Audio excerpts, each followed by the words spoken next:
राधा और कृष्ण, एक शाश्वत प्रेम कहानी का अनकहा अंत। हम सभी जानते हैं कि गांधारी के श्राप के कारण द्वारका के जलमग्न होने के बाद भगवान कृष्ण ने अपना नश्वर शरीर त्याग दिया था। लेकिन क्या आपने कभी सोचा है कि भगवान कृष्ण की प्राणप्रिया, उनके हृदय के सबसे करीब राधा रानी की मृत्यु कैसे हुई? उनकी अंतिम इच्छा क्या थी और उन्होंने कृष्ण से ऐसा क्या मांग लिया था जो आज भी चर्चा का विषय है? यह एक ऐसी प्रेम कहानी है जो समय की सीमाओं से परे है। यह एक ऐसा बंधन है जो केवल शारीरिक नहीं बल्कि आत्माओं का मिलन था। तो दोस्तों, आज हम राधा रानी की मृत्यु का असली रहस्य और उनकी अंतिम इच्छा की एक अनसुनी मगर रोचक कथा जानेंगे जो आपको हैरान कर देगी। यह वीडियो ज्ञानवर्धक और प्रेरणादायक है, इसलिए इस कथा और रहस्य को पूरी तरह समझने के लिए इसे अंत तक देखें। इस कथा को पूरा सुनने से आपका जीवन सफल हो जाएगा। तो चलिए इस रहस्यमयी कथा को शुरू करते हैं। लेकिन उससे पहले यदि आप चैनल पर नए हैं तो कृपया वीडियो को लाइक करके चैनल को सब्सक्राइब करें और कमेंट में राधे राधे लिखें। बरसाने की वो पुरानी पगडंडियां, बरसाने की उन पुरानी पगडंडियों पर जहां कभी श्री कृष्ण अपनी लीलाएं रचाते थे, आज भी प्रेम की, हंसी की और उनकी मधुर बांसुरी की एक गूंज बाकी थी। साथ ही उस दुख की भी जिसने युगों से प्रेमियों को अमर रखा है। लेकिन इस कहानी की शुरुआत न तो बरसाने की उन गलियों से होती है और न ही वृंदावन से। राधा का अंतिम समय, यह कथा एक एकांत कुंज से शुरू होती है जहां वृद्धा हो चुकी राधा अपने अंतिम समय की प्रतीक्षा कर रही थी। अब वह पुरानी चंचल राधा नहीं थी। उनका शरीर झुक चुका था और झुर्रियों से भर गया था। फिर भी उनका हृदय आज भी उसी किशोरी राधा का था जो केवल श्री कृष्ण के लिए धड़कता था। भले ही उनके चेहरे पर झुर्रियां थीं, लेकिन जब भी कोई बांसुरी बजाता उनके चेहरे पर एक अद्भुत चमक आ जाती, एक हल्की सी हंसी तैर जाती, मानो पुरानी यादें ताजा हो गई हों। कृष्ण के मथुरा चले जाने के बाद उनके वियोग में राधा ने न तो कभी विवाह किया, न ही किसी और का सहारा लिया। वे अकेली ही वृंदावन के एक एकांत कुंज में रहने लगी। उनकी दिनचर्या सामान्य रहती थी। वे सूर्योदय के साथ उठती और यमुना के तट पर जाकर जल अर्पण करती। उसके बाद वे अपनी कुटिया में लौट आती और दिन भर श्री कृष्ण के आने का इंतजार करती, मानो उन्हें पूरा विश्वास हो कि कृष्ण एक दिन उनसे मिलने अवश्य आएंगे।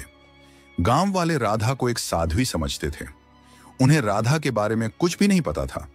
वे कौन थीं, कहां से आई थीं, पर सभी को यह बात अवश्य पता थी कि वे जो भी थीं, अपना सब कुछ केवल और केवल श्री कृष्ण को मानती थीं। ब्रह्मांड का संकेत और अंतिम तैयारी। एक दिन राधा अपनी दैनिक दिनचर्या के अनुसार यमुना के तट पर जल अर्पण कर रही थीं। तभी उन्होंने अचानक आसमान की ओर देखा। हवा में एक अजीब सा सन्नाटा छा गया और उनके हृदय में एक कंपन दौड़ गई, मानो पूरा ब्रह्मांड उन्हें कुछ बताना चाह रहा हो। उसी दिन शाम को वे अपनी कुटिया के बाहर तुलसी के पौधे के पास बैठ गईं और उन्हें प्रणाम करते हुए कहा कि अब उनके जाने का समय आ गया है। पर वह यूं ही नहीं जाना चाहती थीं। उनकी कुछ अंतिम इच्छाएं थीं।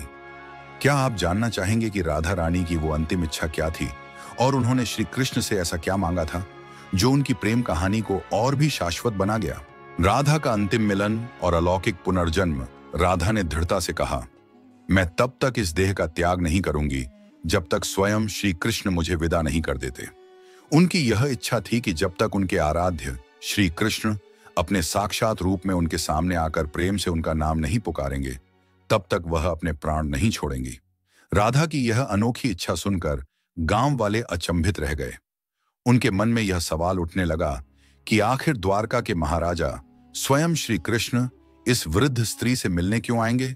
फिर भी किसी को भी राधा की अटूट भक्ति पर कोई संदेह नहीं था, क्योंकि उन्होंने अपना संपूर्ण जीवन केवल प्रेम की परिभाषा को जिया था। उनके हृदय में श्री कृष्ण के प्रति एक अद्भुत और निस्वार्थ प्रेम भरा था। दूसरी ओर द्वारका में बैठे श्री कृष्ण, जिनके पास समस्त संसार का ऐश्वर्य था, फिर भी उनका हृदय आज सूनापन झेल रहा था। ये एक ऐसी विडंबना थी जहां सब कुछ पाकर भी कुछ न होने का एहसास था। श्री कृष्ण की हालत भी आज कुछ ऐसी ही थी। अचानक उन्हें अपने अंदर एक गहरा खिंचाव महसूस हुआ। उन्होंने अपनी आंखें बंद की और राधा की मार्मिक पुकार उनके कानों में गूंज उठी। इस पल श्री कृष्ण की आंखों में अश्रु थे, परंतु हृदय में एक असीम शांति का अनुभव हुआ। उन्होंने तुरंत सब कुछ छोड़कर उसी पल एकांत कुंज की ओर प्रस्थान किया, जहां उनकी प्रिय राधा उनका इंतजार कर रही थी। जब श्री कृष्ण वहां पहुंचे तो राधा कुटिया के बाहर एक पवित्र तुलसी के पेड़ के पास बैठी हुई थी।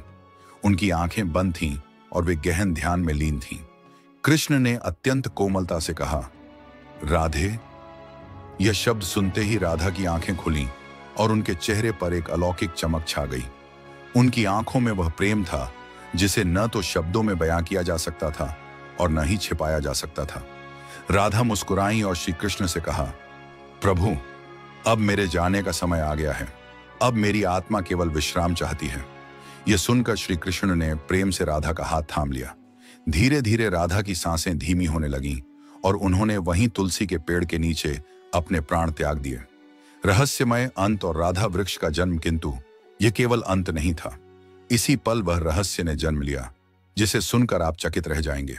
राधा की आत्मा को तो मोक्ष मिल गया, पर उनके अंतिम शब्द अब भी श्री कृष्ण के कानों में गूंज रहे थे। राधा ने अपने अंतिम पलों में कहा था, प्रभु, जब इस धरती से प्रेम का अर्थ मिटने लगेगा तब मैं फिर लौटूंगी। मुझे फिर जन्म लेना होगा, क्योंकि प्रेम जीवन का प्रमुख हिस्सा है और उसे मिटने नहीं दिया जा सकता। जहां राधा ने अपनी देह त्यागी थी, वहां एक नया पौधा उगा जो तुलसी से भी अधिक तेजस्वी और उज्जवल था, मानो वह कोई स्वर्गीय पौधा हो। गांव के लोग उसे राधा वृक्ष के नाम से पुकारने लगे और वहां श्रद्धापूर्वक पूजा अर्चना करने लगे। परंतु किसी को भी नहीं पता था कि उस अद्भुत पौधे के नीचे एक गहरा रहस्य पल रहा था। वह रहस्य था राधा के पुनर्जन्म का, जो आपको विस्मित कर देगा। कई युग बीतने के बाद जब प्रेम का मूल्य घटने लगा और मनुष्य केवल वासना में डूबने लगे, तब बरसाने से कुछ दूरी पर एक साधारण किसान के घर में एक कन्या का जन्म हुआ। उसका नाम ललिता रखा गया। पर यह कोई साधारण कन्या नहीं थी। वह बिना किसी के सिखाए ही बांसुरी की मधुरतम धुन बजा लेती थी। उसकी बांसुरी की अविस्मरणीय आवाज सुनते ही पेड़ों के पत्ते आनंद से हिलने लगते और पक्षी मधुरता से झूम उठते। गांव के लोग उसकी बांसुरी की धुन पर मंत्रमुग्ध हो जाते थे। क्या यह राधा का ही पुनर्जन्म था जो प्रेम की नई परिभाषा गढ़ने आई थी? यह कहानी राधा और कृष्ण के शाश्वत प्रेम की गहराई को दर्शाती है। साथ ही यह भी बताती है कि प्रेम कैसे हर युग में अपनी उपस्थिति बनाए रखता है। राधा का पुनर्जन्म एक अलौकिक प्रेम गाथा। ब्रजभूमि में एक अलौकिक कन्या का जन्म हुआ जिसका नाम ललिता रखा गया। उसके रूप और सौंदर्य ने हर किसी को मंत्रमुग्ध कर दिया। लोग उसे साधारण लड़की नहीं बल्कि किसी देवी का अवतार मानने लगे। उसकी मनमोहक छवि और निर्मल आंखों में उन्हें देवी राधा की झलक दिखाई देती थी। इसे देखकर राधा की याद आ जाती है। वे अक्सर कहते, 7 वर्ष की आयु में एक दिन ललिता यमुना के शांत तट पर बैठी थी। उसी समय एक संत वहां से गुजरे। ललिता को देखते ही वे ठिठक गए। जब उन्होंने उसकी आंखों में झांका तो वे अपनी सुध बुध खो बैठे। उनकी आंखों में विस्मय और आनंद का भाव था। वही आंखें, वही चंचल मुस्कान। राधा, तुम लौट आई हो, संत ने भाव विभोर होकर कहा।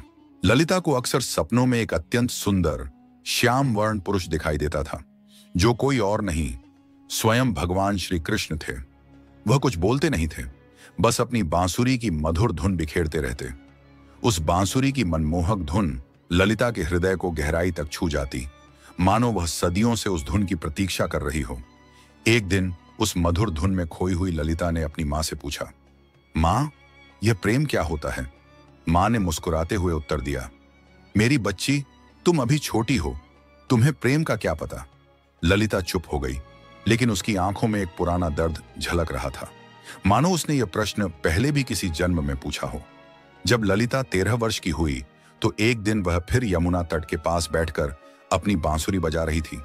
अचानक उसकी बांसुरी से एक अद्भुत धुन निकलने लगी, वही धुन जो श्री कृष्ण उनके सपनों में आकर बजाया करते थे। यह कोई सामान्य धुन नहीं थी, बल्कि उसमें दैवीय स्पंदन था। तभी अचानक वहां की धरती थोड़ी सी फटी और एक अलौकिक मूर्ति दिखाई दी। ललिता ने उत्सुकता से उस मूर्ति को बाहर निकाला। वह मूर्ति एक स्त्री की थी, जिसने अपने हाथों में एक बांसुरी पकड़ी हुई थी, ठीक उसी तरह जैसे ललिता बजाया करती थी। जैसे ही ललिता ने उस मूर्ति को अपने हाथों में उठाया, उस मूर्ति से एक दिव्य गुंजायमान आवाज निकली, जिसने कहा, तुम लौट आई राधे। ललिता चौंक गई। यह कौन थी और क्यों उसे राधे कहकर पुकारा जा रहा था?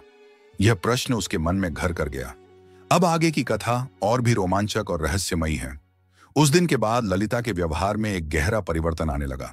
वह अब गहराइयों में सोचने लगी थी।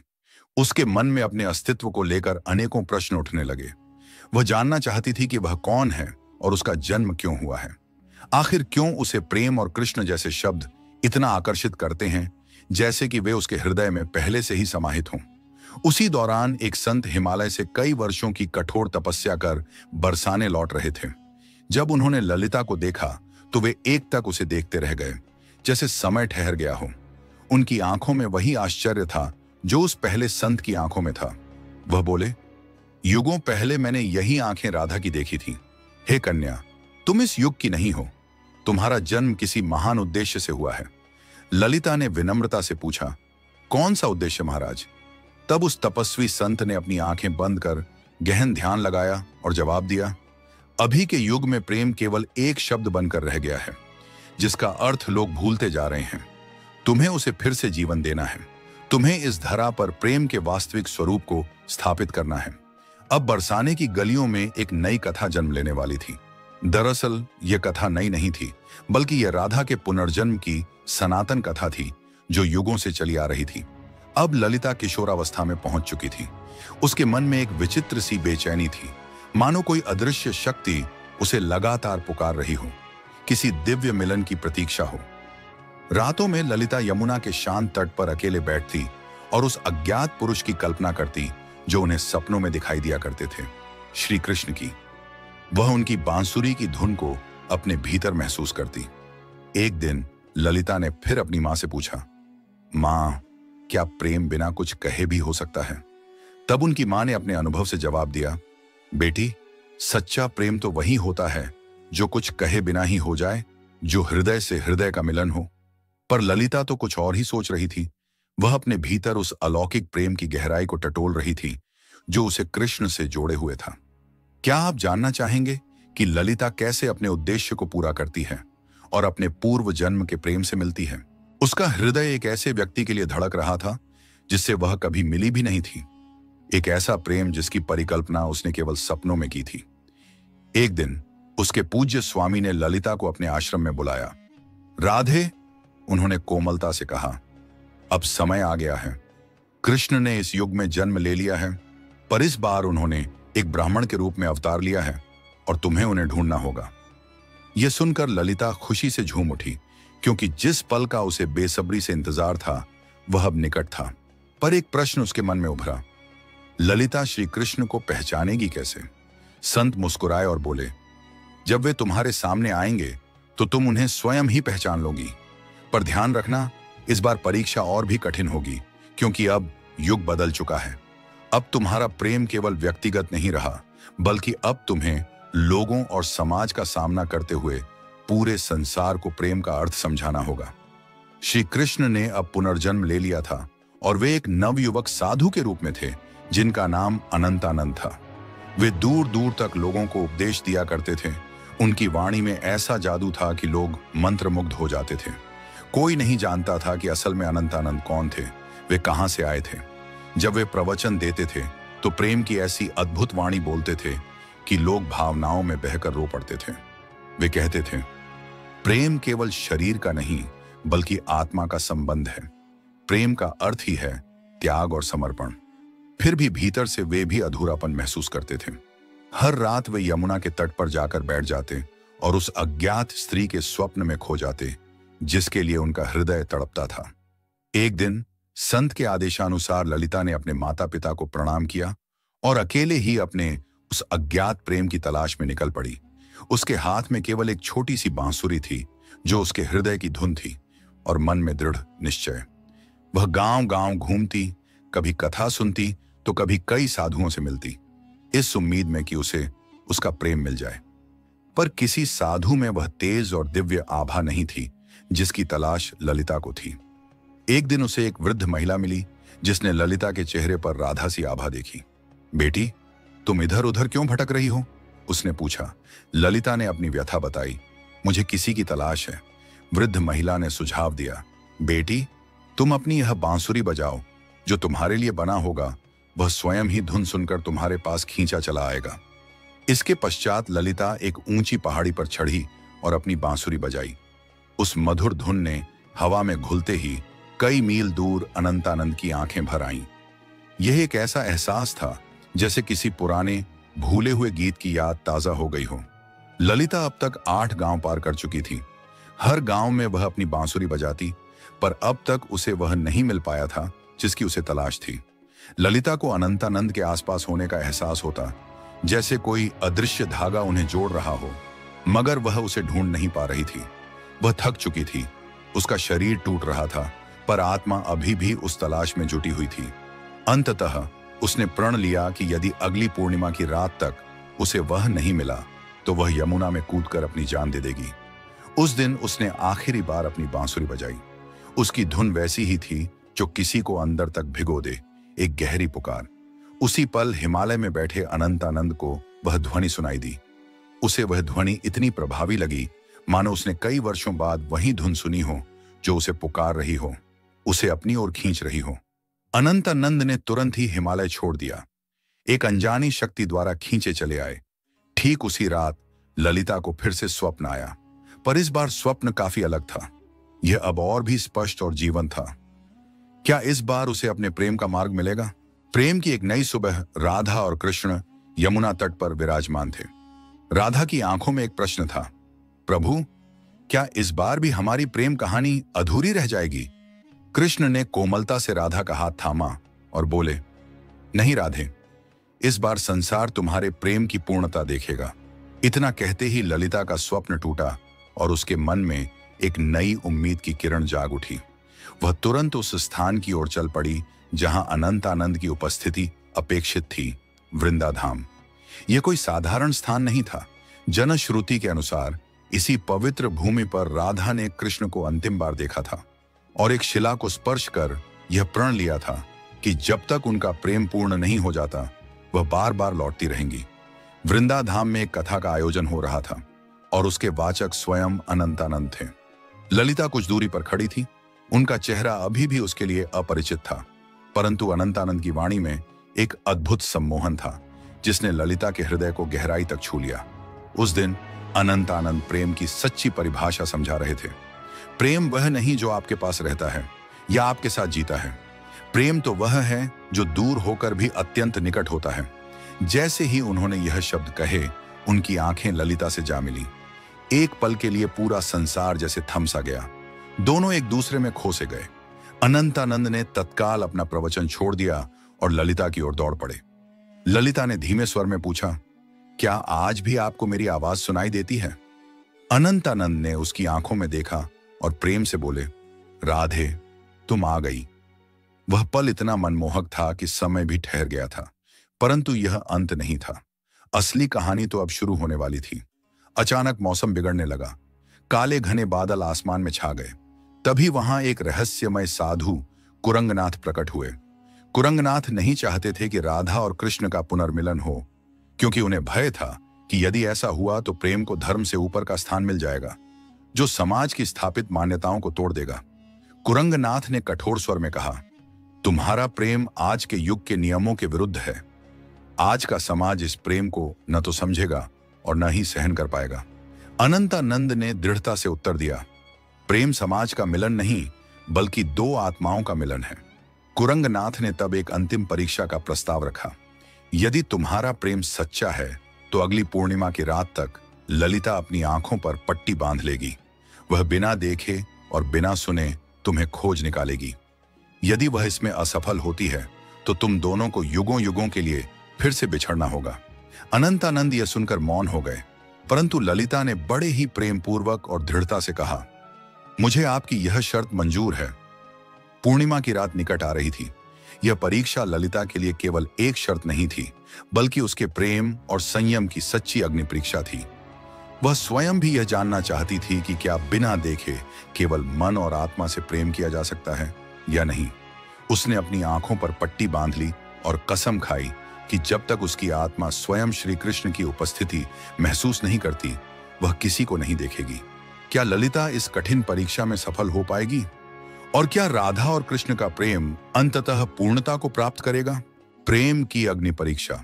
राधा और अनंतानंद का पुनर्मिलन। कृष्ण को देखने की चाह में उसने राधा एक ऐसा कदम उठाया जिसने सबको चौंका दिया। वह अपनी आंखों पर पट्टी बांधकर केवल अपने भीतर की पुकार पर भरोसा करते हुए आगे बढ़ी। जब लोगों ने उसे ऐसे देखा तो उनका मजाक उड़ाने लगे। आजकल की कन्याओं को तो बस नाटक करना आता है। वे उसकी श्रद्धा को समझ नहीं पाए। पर कुछ ऐसे भी थे जिनके हृदय में प्रेम की सच्ची पहचान थी। उन्होंने उसकी हिम्मत बढ़ाई और बोले, हे राधे, तुम इस युग में निश्चित रूप से प्रेम को जीत दिलाओगी। तुम्हारी लगन ही इस प्रेम कहानी को अमर बनाएगी। उधर अनंतानंद एक सुनसान गुफा में गहरे ध्यान में लीन थे। उनके होंठों पर केवल एक ही शब्द था, राधे। वे न कुछ खा रहे थे, न कुछ पी रहे थे। उनके शिष्य उन्हें देखकर घबरा गए। गुरुदेव, एक शिष्य ने कांपते हुए कहा, यदि ऐसा ही चलता रहा तो आप जीवित नहीं बचेंगे। अनंतानंद ने एक मंद मुस्कान के साथ उत्तर दिया, मेरे प्राण तो केवल राधे में बसते हैं। मेरा अस्तित्व उसी से है। इतना कहकर उन्होंने अपने शिष्यों को आदेश दिया, यदि ललिता, राधा का दूसरा नाम, मेरे बारे में पूछे तो उसे न मेरा चेहरा बताना और न ही उस स्थान का पता देना जहां मैं ध्यान कर रहा हूं। मैं भी जानना चाहता हूं कि क्या इस युग में भी राधा केवल अपनी आत्मा की पुकार से मुझे ढूंढ पाएगी। इधर ललिता अपनी आंखों पर पट्टी बांधे गांवों गांवों भटक रही थी। उसकी खोज जारी थी। वह अनेक साधुओं से मिलती और एक ही प्रश्न पूछती, क्या आप अनंतानंद हैं? पर उसे कुछ हासिल नहीं हो रहा था। कुछ साधुओं ने तो यहां तक झूठ बोलने की कोशिश की, मैं ही अनंतानंद हूं, लेकिन ललिता का हृदय उन्हें पहचान जाता। उनकी आवाज में वह गहराई नहीं थी, न ही वह दिव्य तेज था जो केवल आत्मा से पहचाना जा सकता था। वह जानती थी कि उसके अनंतानंद की पहचान किसी बाहरी रूप से नहीं, बल्कि भीतर की ऊर्जा से होगी। एक बार एक साधु उनके पास आया जिसमें गजब का तेज था और जिसकी वाणी अत्यंत मधुर थी। उसने ललिता से कहा, मैं ही अनंतानंद हूं। यह सुनकर ललिता एक पल के लिए डगमगा गई। एक क्षण को उसे लगा कि उसकी खोज पूरी हो गई है, पर तुरंत ही उसे एहसास हो गया और उसने उस साधु से कहा, आप में तेज तो काफी है, पर आप वह आत्मा नहीं हैं जिसकी मुझे तलाश है। मेरे हृदय को जो पहचान है वह आप में नहीं है। उसी क्षण उस साधु ने अपना भेष बदल लिया। दरअसल वह कुरंगनाथ ही था जिसने भ्रम फैलाने और राधा को पथभ्रष्ट करने के लिए ऐसा किया था। अब कुरंगनाथ ने क्रोध में कहा, तू अब तक नहीं टूटी, तेरी श्रद्धा अभी भी अडिग है। आखिर किस प्रेम की बात करती है तू? यह सब ढोंग है। इतना सुनकर ललिता ने शांति से कहा, मेरा प्रेम इस युग के बंधनों से मुक्त है। इसे शब्दों में समझाना असंभव है। यह तो आत्मा का आत्मा से मिलन है। इतना कहकर कुरंगनाथ क्रोधित होकर वहां से चला गया। उसकी चाल सफल नहीं हो पाई। अब ललिता उस गुफा के पास पहुंच चुकी थी जहां अनंतानंद ध्यान मग्न थे। उसके हृदय को एक दिव्य ऊर्जा का आभास हो रहा था। ललिता धीरे धीरे गुफा के अंदर गई और अंत में उसे वहां किसी के होने का आभास हुआ जिससे दिव्य तेज निकल रहा था। उसका हृदय तेजी से धड़धक रहा था। ललिता ने उन्हें पहचान लिया, बिना देखे, केवल अपने मन और आत्मा से। वह उनके पास जाकर अपनी बांसुरी उनके पैरों में रख दी और कांपते हुए स्वर में कहा, मैं आपको देख नहीं सकती, पर मेरा हृदय काफी जोर से धड़क रहा है। क्या आप वही हैं जिनकी मुझे तलाश है? अनंतानंद ने बांसुरी उठाई और उसे बजाया। वही धुन जो ललिता को यमुना तट और अपने सपनों में सुनाई देती थी, वह धुन जो उनकी आत्माओं को जोड़ती थी। फिर अनंतानंद ने उसकी पट्टी खोली और प्यार से कहा, राधे, इस बार भी तुमने मुझे तन से नहीं, केवल अपने मन और आत्मा से पहचान लिया। तुम्हारी श्रद्धा और प्रेम ने मुझे खोज निकाला। वे दोनों रो पड़े। उनकी आंखों में कई सालों की थकान थी जो अब मिट रही थी। यह आंसू केवल बिच्छधाने के नहीं, बल्कि पुनर्मिलन की खुशी के थे। तभी वहां एक साधु आए और उन्होंने कहा, राधा और कृष्ण, तुम्हारा प्रेम संपूर्ण तभी माना जाएगा जब यह समाज इसे स्वीकार करेगा। जब इस समाज के हर व्यक्ति के हृदय में तुम्हारे प्रेम की सच्ची परिभाषा बसेगी, तभी यह प्रेम युगों युगों तक अमर रहेगा। प्रेम की नई परिभाषा, एक साधु और साध्वी की अमर प्रेम कहानी। तुम्हारा प्रेम जब तक सत्य और पवित्र सिद्ध नहीं होगा, तब तक तुम्हारा मिलन सफल नहीं हो सकता। अनंतानंद के इन शब्दों को सुनकर राधा ने दृढ़ता से कहा, प्रेम किसी सामाजिक बंधन से मुक्त होता है। उसे किसी के प्रमाण की आवश्यकता नहीं। लेकिन अनंतानंद ने उसे समझाते हुए कहा, राधे, युग बदल गया है। अब यह समाज प्रेम की वास्तविक परिभाषा को भूल चुका है। इतना कहकर अनंत नंद ने वहीं बैठे एक साधु से पूछा, महाराज, आप ही बताएं कि हमें क्या करना होगा। उस साधु ने गंभीर स्वर में उत्तर दिया, तुम्हें इस राज्य की राजसभा में सभी के सामने अपने प्रेम को स्वीकार करना होगा। तुम्हें वहां राजा, पंडितों और प्रजा सभी को यह समझाना होगा कि एक ब्रह्मचारी साधु और एक साध्वी भी प्रेम के पवित्र बंधन में बंधकर धर्म के मार्ग पर चल सकते हैं। अगले दिन अनंत नंद और राधा दोनों राजसभा में उपस्थित हुए। राजा ने आश्चर्यचकित होकर कहा, हम यह क्या सुन रहे हैं कि एक साधु ने अपने ब्रह्मचर्य व्रत को तोड़ा है। यह सुनकर अनंत नंद ने धैर्यपूर्वक उत्तर दिया, महाराज, मैंने कोई नियम नहीं तोड़ा, मैंने तो केवल अपने हृदय के प्रेम को अपनाया है। तब अनंत नंद ने प्रेम की गहन परिभाषा देते हुए समझाया, प्रेम कोई काम वासना नहीं है। प्रेम तो दो आत्माओं का पवित्र मिलन है, एक ऐसा बंधन जो सांसारिक सीमाओं से परे है। जब आज से कई युग पहले राधा और कृष्ण ने प्रेम किया था, तब भी समाज ने ऐसी ही बातें कही थीं, और जब वे जीवन भर समाज के कारण एक दूसरे से अलग रहे, तब भी समाज चुप रहा। इतना कहते ही ललिता, जो अब राधा के नाम से जानी जाती थी, भी आगे बढ़कर बोली, मैंने केवल इन्हें तन से नहीं चाहा, बल्कि मन से भी चाहा है, और अपने प्रेम को साबित करने के लिए मैंने कड़ी परीक्षा भी दी है। और इसी दौरान ललिता ने कुरंगनाथ की उस कठिन परीक्षा के बारे में विस्तार से सबको बताया, जिससे वह गुजरी थी। इतना सुनकर राजा और पूरी सभा मौन रह गए। सभी को राजा के अंतिम निर्णय का इंतजार था।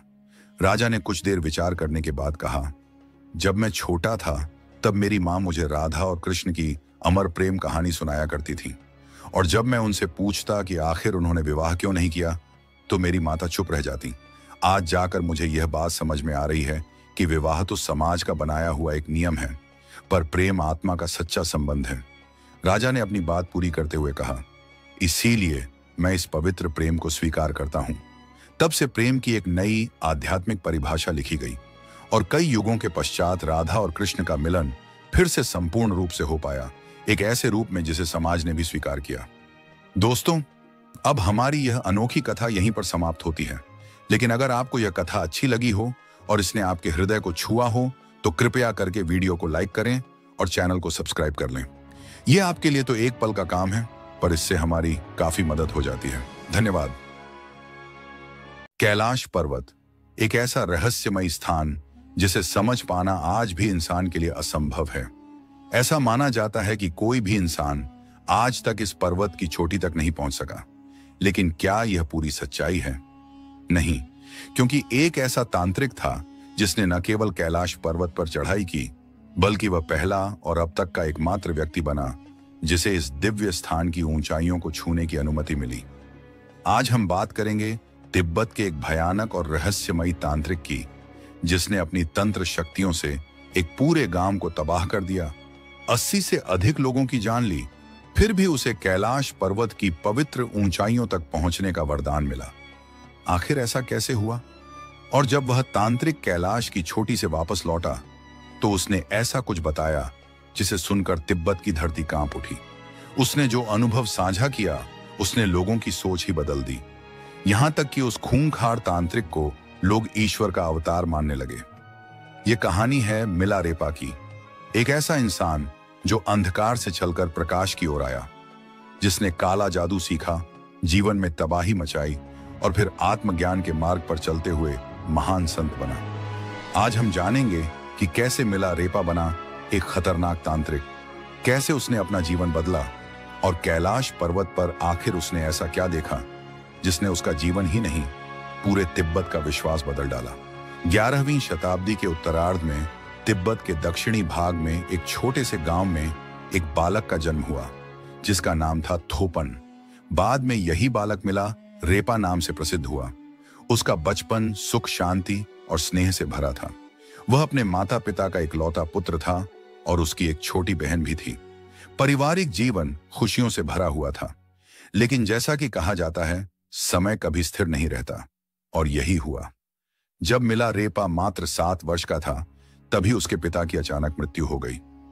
मृत्यु से पहले पिता ने एक वसीयत लिखी थी, जिसमें चाचा चाची को यह जिम्मेदारी दी गई थी कि जब तक मिला बड़ा न हो जाए, वे उसकी मां और परिवार की देखरेख करें और संपत्ति की रक्षा करें। लेकिन पिता की चिता ठंडी भी नहीं हुई थी कि चाचा चाची ने अपना असली रूप दिखा दिया। उन्होंने सारी संपत्ति हड़प ली और मिला रेपा व उसकी मां और बहन को नौकर बनाकर रख दिया। जिस घर में कभी खुशियां थीं, वहीं अब आंसुओं और अपमान का राज था। मिला रेपा की मां ने अपने बेटे से वादा किया, एक दिन वो इन अत्याचारों का बदला जरूर लेगी। और यही बना तंत्र की ओर उसके जीवन का पहला कदम। कभी जिन रिश्तों में अपनापन था, अब वही रिश्ते उनके लिए एक कैद खाना बन चुके थे।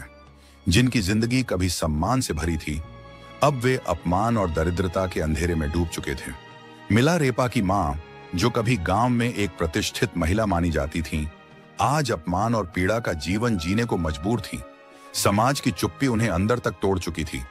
उन्होंने अपनी छिनी हुई संपत्ति को बार बार पाने की कोशिश की, लेकिन हर प्रयास असफल रहा।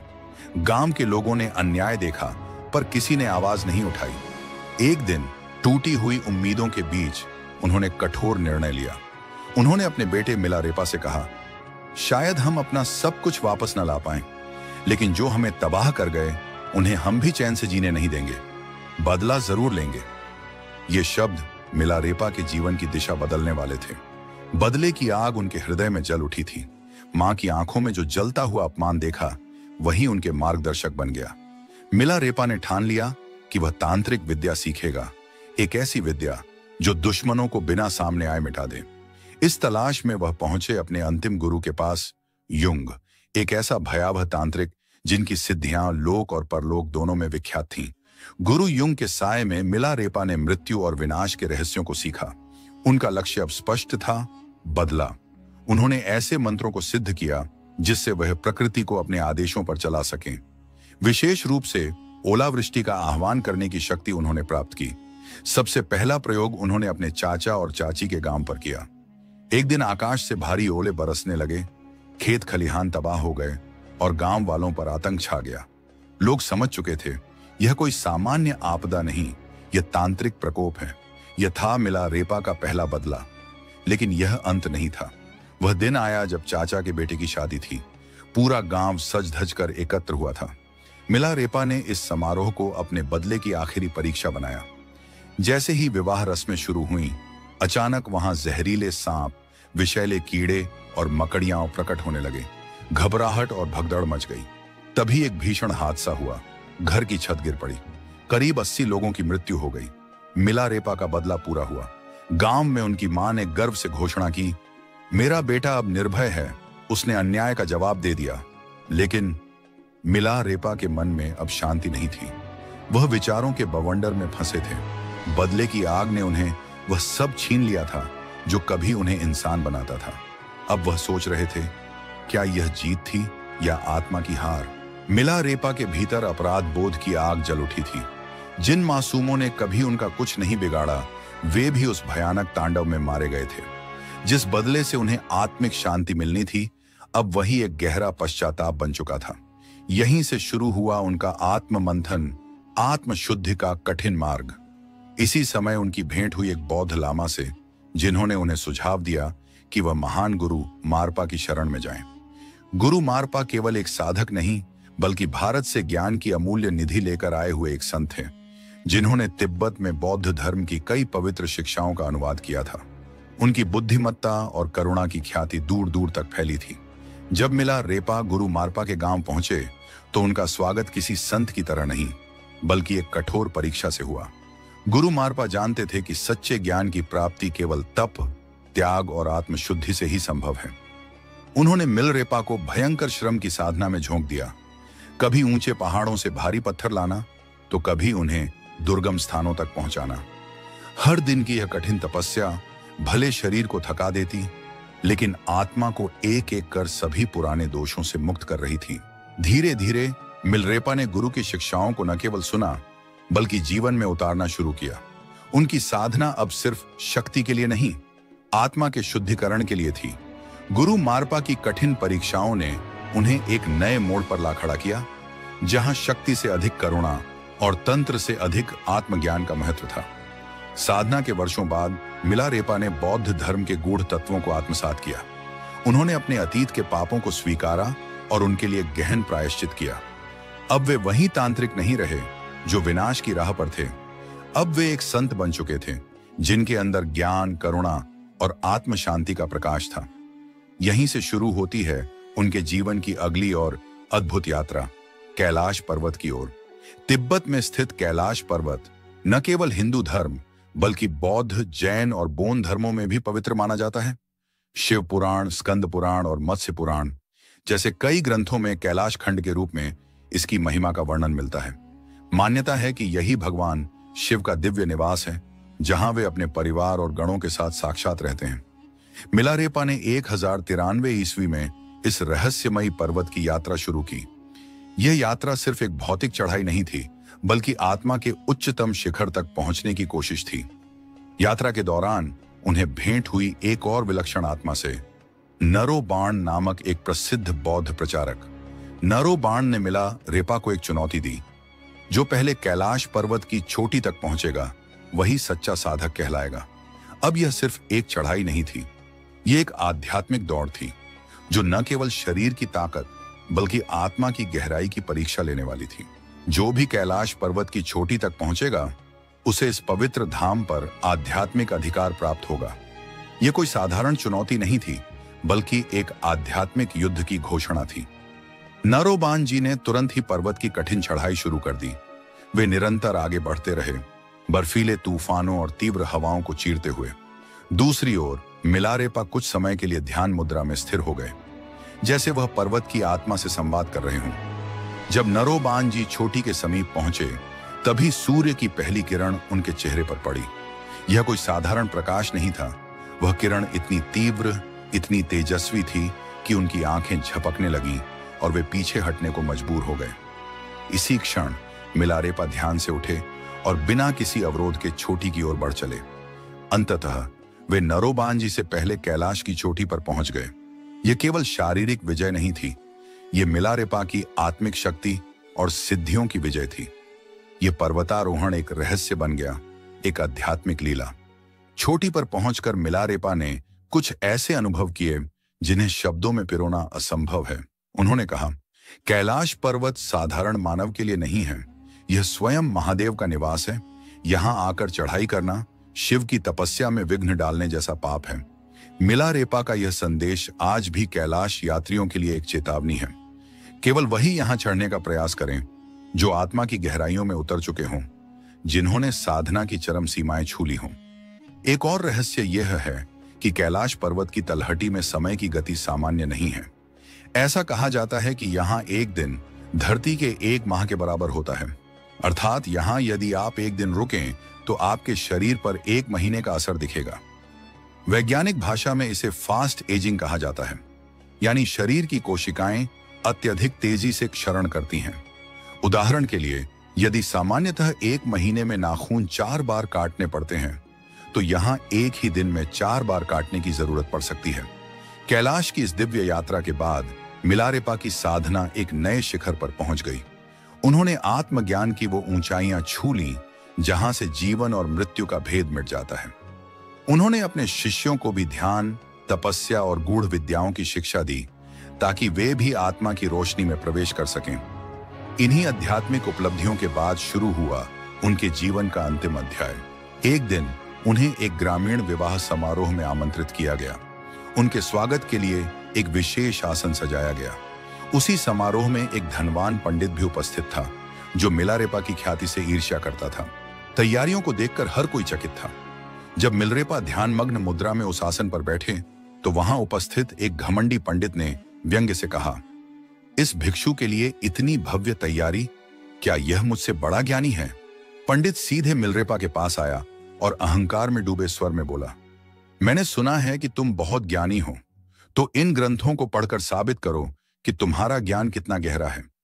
मिलारेपा ने शांत स्वर में उत्तर दिया, सच्चा ज्ञान किताबों से नहीं, अनुभव और आत्म साक्षात्कार से आता है, इसलिए मैं इन सांसारिक पुस्तकों को नहीं पढ़ता। पंडित हंसा और बोला, मैं जानता था कि तुम यही कहोगे, मैं तो तुम्हारा सच सामने लाने ही आया हूं। वह बदतमीजी से बोलने लगा, जिससे उपस्थित लोग असहज हो गए। कुछ लोगों ने उसे रोकने की कोशिश की, लेकिन वह और अधिक क्रोधित होकर वहां से चला गया। उसके भीतर अब ईर्ष्या और द्वेष की आग जल उठी थी। उसने बदले की भावना से एक षड्यंत्र रचा, मिलरेपा की हत्या का। एक गरीब महिला को लालच देकर उसने कहा, अगर तुम मिलरेपा को यह विष मिला दही खिला दो तो मैं तुम्हें हीरे का हार दूंगा और शादी का वादा भी करता हूं। लालच में आकर वह महिला विष भरा दही लेकर मिलरेपा के पास पहुंची, लेकिन जैसे ही मिलरेपा ने उसे देखा, वे मुस्कुराए और बोले, मैं यह दही अवश्य खाऊंगा, पर पहले वह हीरे का हार तो ले आओ, क्योंकि शादी का वादा तो केवल एक झूठ है। महिला डर के मारे लौट गई और पंडित को सब कुछ बता दिया। तब पंडित ने हार उसे सौंपा और फिर से भेजा। इस बार वह हार लेकर आई और मिलरेपा ने मुस्कुराकर वह विषयुक्त दही स्वीकार कर लिया।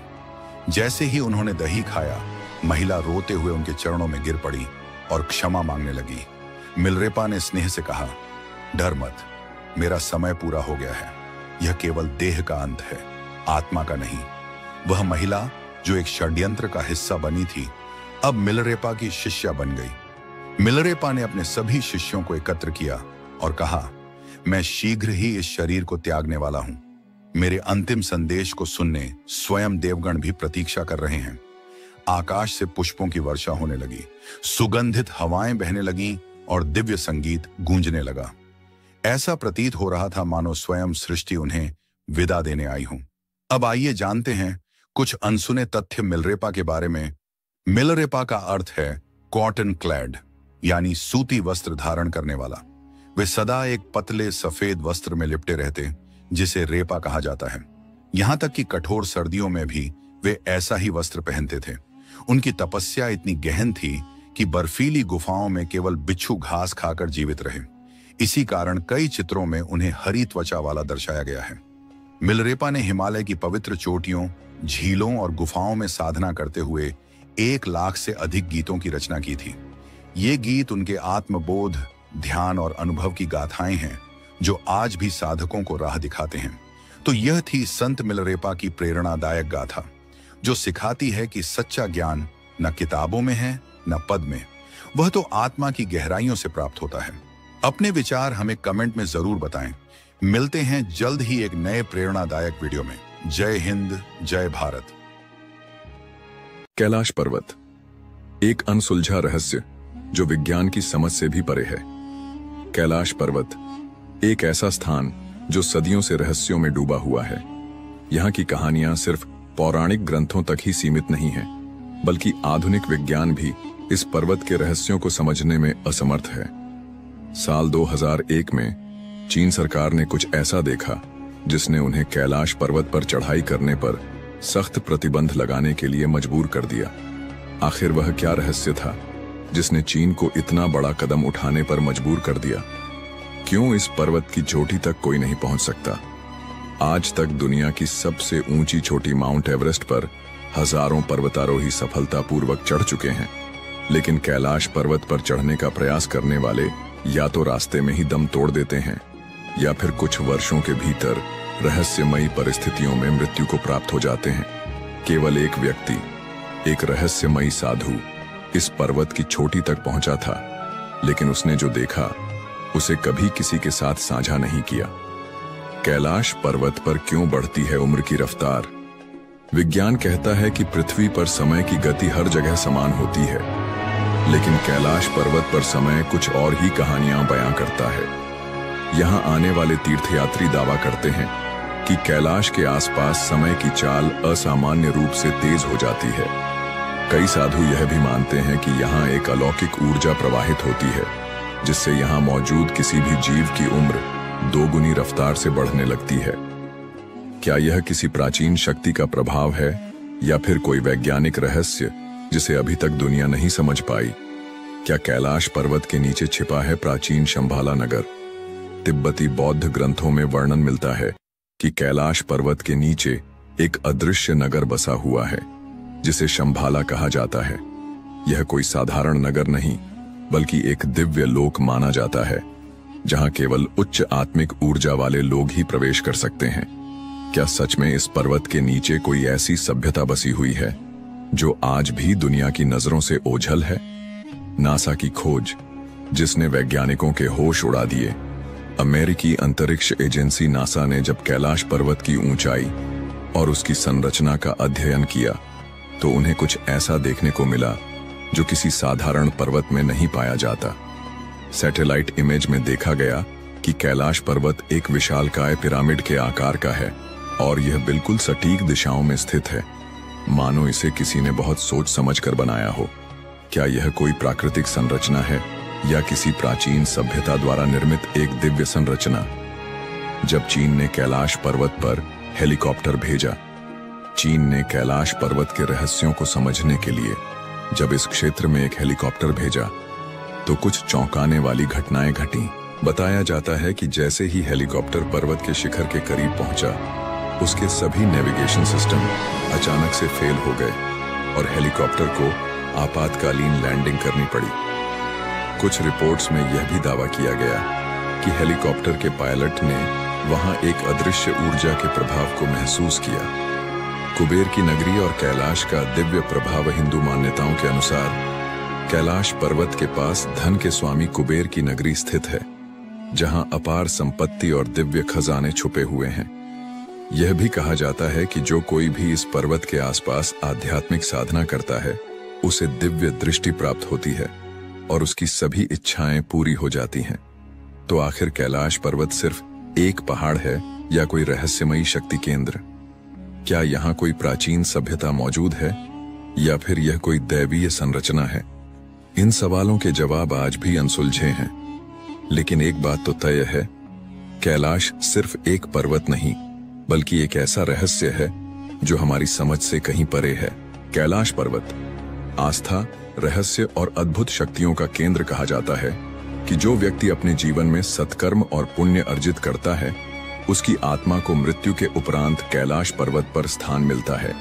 यही कारण है कि यह पर्वत न केवल धार्मिक आस्था का केंद्र है, बल्कि इसे दुनिया के सबसे अद्भुत और रहस्यमयी पर्वतों में भी गिना जाता है।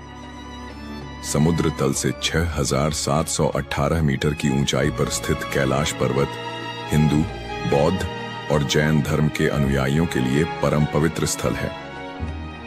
धार्मिक मान्यताएं और आस्था का प्रतीक। हिंदू धर्म में कैलाश पर्वत को भगवान शिव का दिव्य निवास माना जाता है, जहां वे माता पार्वती के साथ निवास करते हैं। मान्यता है कि यह वही स्थान है जहां शिव जी ने योग और ध्यान की अद्भुत साधनाएं की और कैलाश को सृष्टि के केंद्र का स्वरूप प्रदान किया। बौद्ध धर्म के अनुयायी मानते हैं कि परम आनंद के प्रतीक बुद्ध डेमचौक चक्र संवर इस पर्वत के अधिष्ठाता देव हैं। वहीं जैन धर्म में इसे अष्टापद पर्वत के नाम से जाना जाता है, जहां प्रथम तीर्थंकर भगवान ऋषभदेव ने निर्वाण प्राप्त किया था। इन मान्यताओं के कारण कैलाश पर्वत को सिर्फ एक पर्वत नहीं बल्कि आध्यात्मिक ऊर्जा का केंद्र माना जाता है। क्या कैलाश पर्वत वास्तव में एक प्राचीन पिरामिड है? साल 1999 में रूस के एक प्रसिद्ध खोजकर्ता अर्नेस्ट मुल्दाशिफ और उनकी टीम ने कैलाश पर्वत के रहस्यों को जानने के लिए एक रोमांचक यात्रा की। इस दल में भूवैज्ञानिक, भौतिकविद और इतिहासकार शामिल थे। उन्होंने कैलाश पर्वत के आसपास कई महीने बिताए और वहां की रहस्यमयी गतिविधियों का अध्ययन किया। मुल्दाशिफ ने अपनी किताब where do we come from में इस यात्रा के अनुभवों का उल्लेख किया, जिसमें उन्होंने दावा किया कि कैलाश पर्वत वास्तव में एक प्राचीन मानव निर्मित पिरामिड हो सकता है, जो हजारों साल पहले किसी उन्नत सभ्यता द्वारा बनाया गया था। उनके अनुसार यह पर्वत अनेक छोटे छोटे पिरामिडों से घिरा हुआ है और एक विशेष ऊर्जा केंद्र के रूप में कार्य करता है। कैलाश पर्वत के भीतर से आती अजीब आवाजें। इस शोध दल ने बताया कि जब वे रात के समय पर्वत के पास रुके तो उन्होंने महसूस किया कि पहाड़ के भीतर से एक अजीब तरह की फुसफुसाहट और पत्थरों के गिरने की आवाजें आ रही थीं। ऐसा प्रतीत होता था जैसे पर्वत के अंदर कोई छिपा हुआ संसार हो। एक रात जब मुल्दाशिफ और उनके साथी विश्राम कर रहे थे, उन्होंने स्पष्ट रूप से पत्थरों के खिसकने और किसी के चलने जैसी आवाजें सुनी। यह एक अविश्वसनीय अनुभव था जिसने उन्हें यह सोचने पर मजबूर कर दिया कि क्या कैलाश पर्वत वास्तव में किसी गुप्त शक्ति या अलौकिक जीवों का निवास स्थान है। समय की गति में विचित्र परिवर्तन। कैलाश पर्वत के आसपास समय भी अपनी गति बदल लेता है। यहाँ आने वाले कई यात्रियों ने पाया कि उनके बाल और नाखून असामान्य रूप से तेजी से बढ़ने लगते हैं। जहां आमतौर पर बाल और नाखून बढ़ने में हफ्तों का समय लगता है, वहीं कैलाश पर्वत के निकट मात्र 2 दिनों में ही बाल और नाखून काफी बड़े हो जाते हैं। वैज्ञानिकों का मानना है कि यह कैलाश क्षेत्र की विशेष चुंबकीय ऊर्जा के कारण हो सकता है, जो शरीर की कोशिकाओं की वृद्धि दर को बढ़ा देती है। लेकिन इस रहस्य का अब तक कोई ठोस वैज्ञानिक प्रमाण नहीं मिल पाया है। कैलाश पर्वत, एक अनसुलझी पहेली। कैलाश पर्वत को लेकर कई कथाएं और दावे किए जाते हैं, लेकिन अब तक कोई भी वैज्ञानिक या खोजी दल इसके रहस्यों की गहराई तक नहीं पहुंच पाया है। यह स्थान सिर्फ एक पर्वत नहीं, बल्कि अध्यात्म, चमत्कार और अनसुलझे रहस्यों का अद्भुत संगम है। तो क्या कैलाश पर्वत वास्तव में भगवान शिव का निवास स्थान है? क्या यह कोई प्राचीन पिरामिड है, या फिर यहाँ कोई ऐसी अलौकिक शक्ति छिपी हुई है जिसे आज तक कोई नहीं समझ पाया? कैलाश पर्वत, एक दिव्य रहस्य। जब आप कैलाश पर्वत के पवित्र क्षेत्र में प्रवेश करते हैं तो ऐसा महसूस होता है जैसे आसमान में कोई विमान उड़ रहा हो। लेकिन ध्यान से सुनने पर यह ध्वनि किसी साधारण गड़गड़ाहट जैसी नहीं लगती। यह ध्वनि कभी डमरू के नाद जैसी प्रतीत होती है, तो कभी AUM की पवित्र गूंज के समान। वैज्ञानिक इसे एक प्राकृतिक घटना मानते हैं और कहते हैं कि यह ध्वनि संभवतः बर्फ के पिघलने से उत्पन्न होती है। लेकिन क्या यह सिर्फ एक संयोग है, ध्वनि या दिव्य संकेत? वहां जाने वाले कई साधक और यात्री मानते हैं कि यह कोई साधारण प्राकृतिक ध्वनि नहीं, बल्कि एक दिव्य संकेत है। ऐसा कहा जाता है कि कैलाश पर्वत की अत्यंत शक्तिशाली ऊर्जा और उसकी आध्यात्मिक तरंगें इस ध्वनि को जन्म देती हैं। तिब्बती ग्रंथों में भी उल्लेख मिलता है कि इस पर्वत के आसपास एक अदृश्य कंपन रहता है, जो केवल साधना में लीन योगियों को अनुभव होता है। क्या यह केवल बर्फ के पिघलने की सामान्य ध्वनि है, या फिर AUM की अनाहत ध्वनि का एक चमत्कार? यह प्रश्न आज भी अनसुलझा है, और शायद यही कैलाश पर्वत के रहस्य को और भी गहराई से जोड़ता है। रात में चमकती अद्भुत रोशनियां, कैलाश पर्वत की रहस्यमयी घटनाएं केवल ध्वनियों तक सीमित नहीं हैं। कई यात्रियों ने दावा किया है कि उन्होंने रात के समय पर्वत के चारों ओर 7 अलग-अलग रंगों की रहस्यमयी रोशनी देखी है।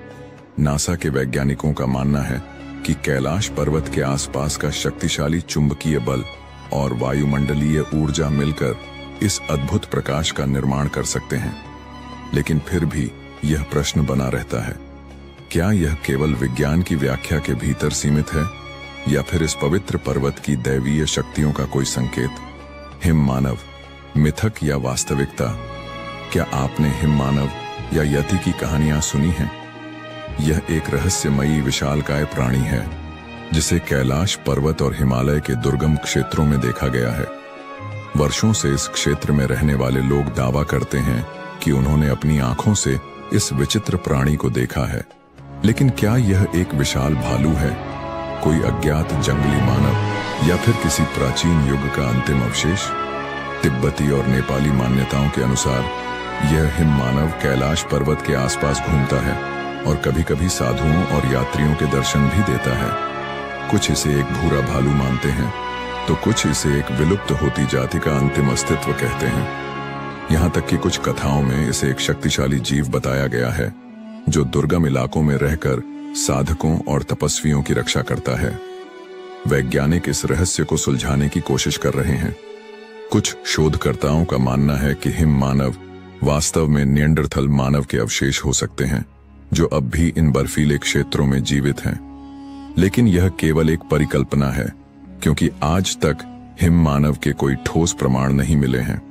क्या कैलाश पृथ्वी का केंद्र बिंदु है? कई प्राचीन ग्रंथों और धार्मिक मान्यताओं के अनुसार कैलाश पर्वत को अक्षमहोर, एक्सिस मुंडी कहा जाता है। यह वह स्थान माना जाता है जहां स्वर्ग और पृथ्वी का मिलन होता है। हिंदू धर्म, बौद्ध धर्म, जैन धर्म और बोन परंपरा में कैलाश को सृष्टि का केंद्र बताया गया है। तिब्बती ग्रंथों में उल्लेख मिलता है कि कैलाश पर्वत के चारों दिशाओं में 4 रहस्यमयी नदियां निकलती हैं, जो 4 अलग-अलग दिशाओं में बहती हैं। यह तथ्य आधुनिक वैज्ञानिकों को भी चौंकाता है, क्योंकि विश्व के किसी अन्य स्थान पर ऐसा प्राकृतिक घटनाक्रम नहीं पाया जाता।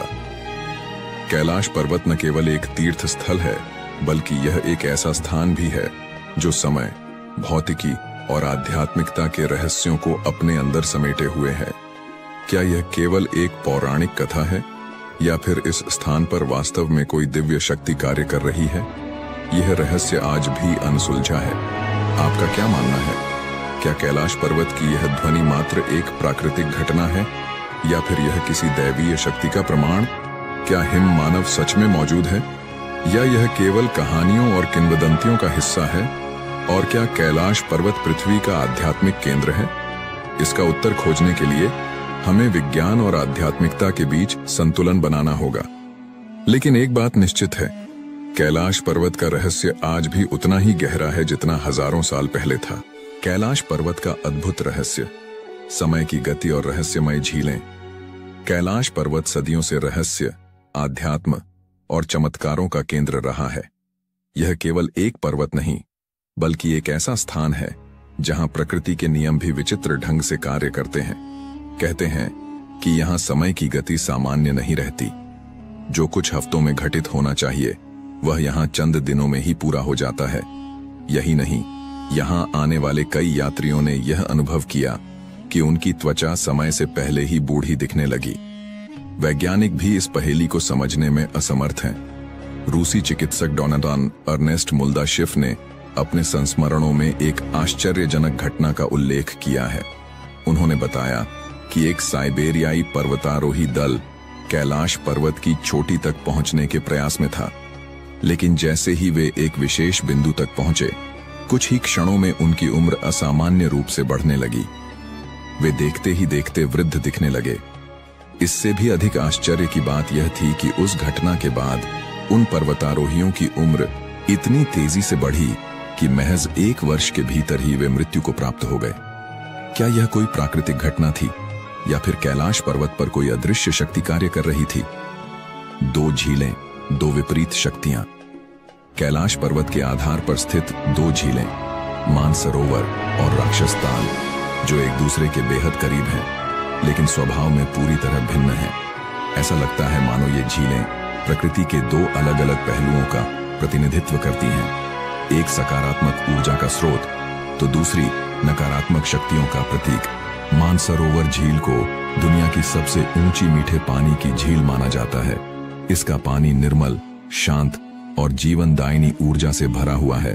झील का आकार गोल है, जो सूर्य की आकृति को दर्शाता है, और इसका जल इतना शुद्ध है कि इसमें स्नान करने से आत्मा तक पवित्र हो जाती है। आश्चर्य की बात यह है कि इतनी ऊंचाई पर स्थित होने के बावजूद यह झील कभी जमती नहीं और इसके जल में लहरें नहीं उठती। ऐसा माना जाता है कि इस झील के पास ध्यान करने से आत्मिक शांति की अनुभूति होती है। इसके ठीक विपरीत स्थित राक्षस ताल एक खारे पानी की झील है, जहां जीवन का कोई अस्तित्व नहीं है। यह हमेशा अशांत रहती है, जैसे किसी दैवीय क्रोध या रहस्यमय शक्ति से ग्रसित हो। पौराणिक कथाओं के अनुसार यह झील रावण से जुड़ी हुई है। कहा जाता है कि कैलाश पर्वत पर भगवान शिव की तपस्या करने से पहले रावण ने इसी झील में स्नान किया था। जैसे ही उसने इसमें डुबकी लगाई, झील की ऊर्जा बदल गई और इसमें आसुरी शक्तियों का प्रभाव बढ़ गया। इसके बाद रावण की सोच में भी बदलाव आ गया और उसने अपनी इच्छाओं की पूर्ति के लिए शिव जी को प्रसन्न करने का कठोर संकल्प लिया। यह सोचने वाली बात है कि एक ही क्षेत्र में स्थित 2 झीलें इतनी अलग क्यों हैं? क्या यह महज एक संयोग है या फिर कैलाश पर्वत की दिव्यता का कोई गूढ़ रहस्य? रहस्यमय ध्वनि और अनसुनी घटनाएं जो लोग कैलाश पर्वत और मानसरोवर झील के करीब जाते हैं, वे अक्सर एक अनोखी ध्वनि सुनने की बात कहते हैं। यह ध्वनि किसी पवित्र मंत्र या गूंजती हुई ओमकार की तरह प्रतीत होती है। वैज्ञानिक इसे प्राकृतिक घटनाओं का परिणाम मानते हैं, लेकिन कई साधु और तपस्वी इसे देवताओं की उपस्थिति का संकेत बताते हैं। इसके अलावा कुछ तीर्थ यात्रियों ने यह भी दावा किया है कि जब वे कैलाश पर्वत की परिक्रमा कर रहे थे तो उन्होंने रहस्यमय छायाओं और प्रकाश पुंजों को देखा।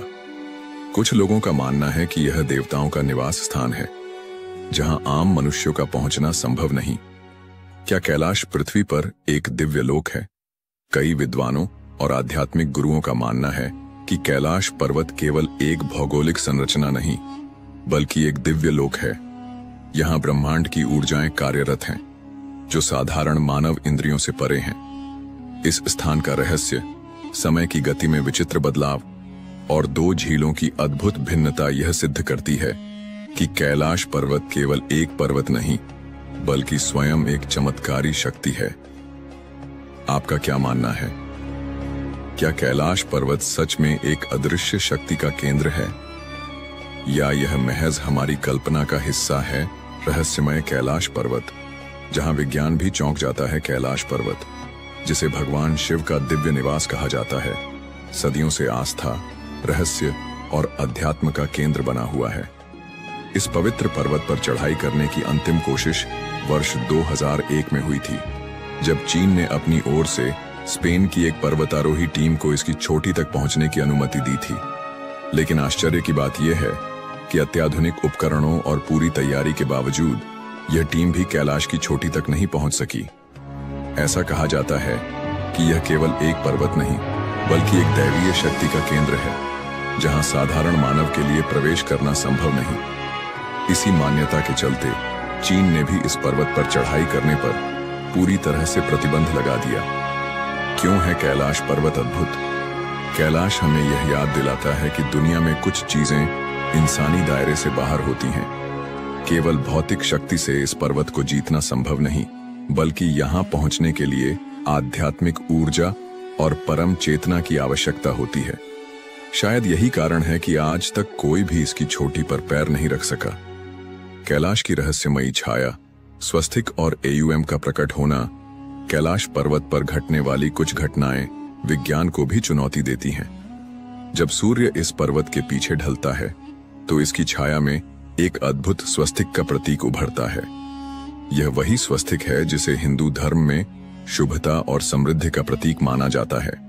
यह दृश्य ऐसा प्रतीत होता है जैसे भगवान शिव और सूर्यदेव के बीच कोई आध्यात्मिक संवाद स्थापित हो रहा हो। इसके अलावा जब कैलाश पर्वत पर बर्फ गिरती है, तो उसकी संरचना से दक्षिण दिशा से देखने पर AUM, ओम का दिव्य चिन्ह उभरता है। यह वही AUM है जो ब्रह्मांड की आदिशक्ति और चेतना का प्रतीक माना जाता है। इस दृश्य को देखकर ऐसा लगता है मानो स्वयं प्रकृति और आध्यात्मिकता का संगम इस पर्वत पर सजीव हो उठा हो। क्या कैलाश पर्वत स्वर्ग की सीढ़ी है? प्राचीन ग्रंथों में कहा गया है कि कैलाश पर्वत केवल एक पर्वत नहीं, बल्कि स्वर्ग और पृथ्वी के बीच एक पवित्र धुरी है। रामायण के अनुसार रावण ने इस पर्वत पर स्वर्ग तक पहुंचने के लिए एक सीढ़ी बनाने का प्रयास किया था। हालांकि भगवान शिव की कृपा से यह प्रयास असफल रहा। महाभारत में भी इसका उल्लेख मिलता है, जहां पांडव और द्रौपदी मोक्ष प्राप्ति के लिए कैलाश पर्वत की ओर बढ़ते हैं। यह माना जाता है कि जो भी इस पर्वत के रहस्यों को समझने और आत्मसात करने में सफल होता है, वह जन्म मृत्यु के चक्र से मुक्त होकर परम धाम की ओर चला जाता है। क्या कैलाश एक ऊर्जा स्तंभ है? कुछ वैज्ञानिकों का मानना है कि कैलाश पर्वत केवल एक साधारण पर्वत नहीं, बल्कि एक ऊर्जा स्तंभ, एनर्जी एक्सिस है, जिससे एक अदृश्य कंपन, वाइब्रेशनल फ्रीक्वेंसी निकलता है। कुछ लोगों का तो यह भी दावा है कि कैलाश पर्वत के पास पहुंचने पर समय का एहसास बदलने लगता है। यात्री बताते हैं कि यहाँ घड़ियां तेज चलने लगती हैं, शरीर पर अजीब ऊर्जा का प्रभाव महसूस होता है, और यहाँ तक कि कई लोगों के बाल और नाखून असामान्य रूप से तेजी से बढ़ने लगते हैं। क्या कैलाश इंसान की पहुंच से परे रहेगा? इतिहास गवाह है कि जितनी भी पर्वतारोहण टीमों ने कैलाश की चोटी पर पहुंचने की कोशिश की, उन्हें किसी न किसी अदृश्य शक्ति ने रोक दिया। यह केवल एक साधारण पहाड़ नहीं, बल्कि शिव का धाम है, जहां प्रवेश करने के लिए केवल शारीरिक बल नहीं, बल्कि आध्यात्मिक शुद्धता की आवश्यकता होती है। शायद यही कारण है कि आज तक कोई भी इस पर्वत की चोटी पर कदम नहीं रख सका। तो क्या कैलाश हमेशा के लिए मानव सभ्यता की पहुंच से परे रहेगा, या फिर भविष्य में कोई इसका रहस्य खोल सकेगा? यह तो आने वाला समय ही बताएगा।